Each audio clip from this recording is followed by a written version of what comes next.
Good evening. Severe tropical cyclone Larm is expected to intensify to a Category 4 storm as it thunders towards the Territory coast.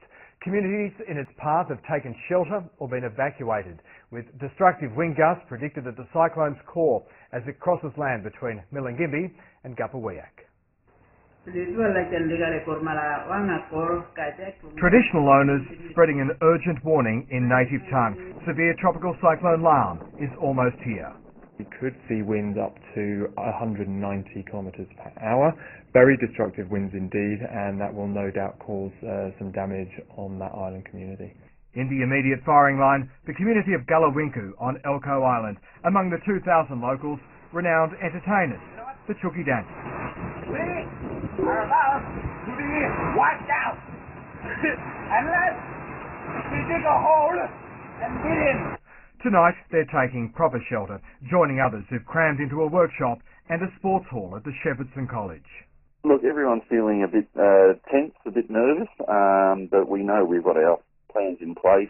If the storm tracks any further west tonight, as it's had a habit of doing since the start of the week, Milingimbi could cop a direct hit. There are 1,000 Yolnu people there, among them respected senior Maria Kama, who told of the approaching big wind. The community overlooks the Arafura Sea. Some homes are perched right on the foreshore. It's a small island, just 70 square kilometres, and what's of real concern, it's extremely low-lying. These floodplains are inundated on high tide. They lie directly opposite the Milingimbi store, where locals started arriving this morning to stock up on supplies. Hello, Frank. Hello. 300 of them will ride out the cyclone in a shelter at the airport 4 kilometres away. There are some coated buildings at the local school. The rest of the community will bunker down in their homes, hoping Larm's predicted storm surge isn't as bad as feared. They're scared. They're all telling me that they're scared. They don't want it to be like Cyclone Tracy in Milingimbi because there's nowhere to go. With Larm now taking a consistent southwest path, Nhulunbuy has escaped. But the weather there today was much worse than 24 hours ago. Shady Beach was swamped. If this is what high tide and a storm surge can do more than 100 kilometres away from the storm centre, imagine what those isolated communities are facing tonight around Larm's violent inner core. The storm surge is a very destructive storm surge. It could be as damaging as the wind, especially around low-lying coastal areas. The storm has defied forecasts for much of the week, so they were taking no risk at Warruwi on Goulburn Island. An emergency evacuation started there this morning. A fleet of aircraft ferried residents to safety. Yeah, there was a line-up over there when we first landed. Yeah, everybody's all evacuating, just waiting on planes and choppers. A little bit relieved? Yeah, good. Tonight they're sheltering at the showgrounds. They'll sleep well, unlike many others who are in the path of a small but intense severe tropical cyclone that's threatening to leave a destructive calling card in its wake. More than 400 people are staying at a pavilion at the Darwin Showgrounds. Reporter Amy Colbert was at the evacuation centre and filed this report.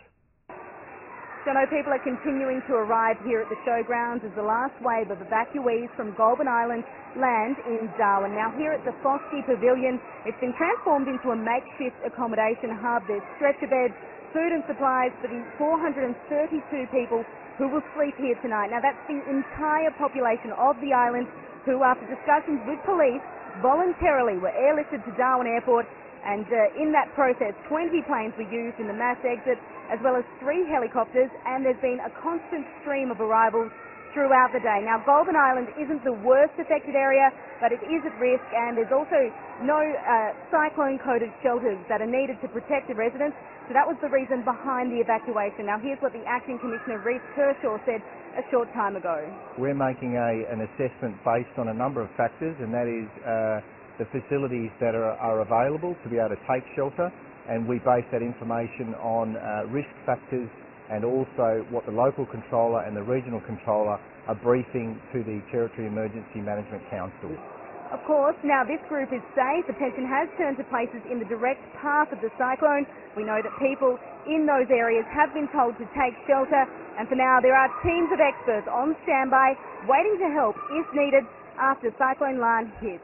Now that includes Defence, the National Critical Care and Trauma Response Team, and of course the Northern Territory Police, Fire and Emergency Services. Now depending on the impact that this cyclone has on those areas, we could of course see more evacuees arrive in the coming days or even weeks. Jono? Amy Colbert there.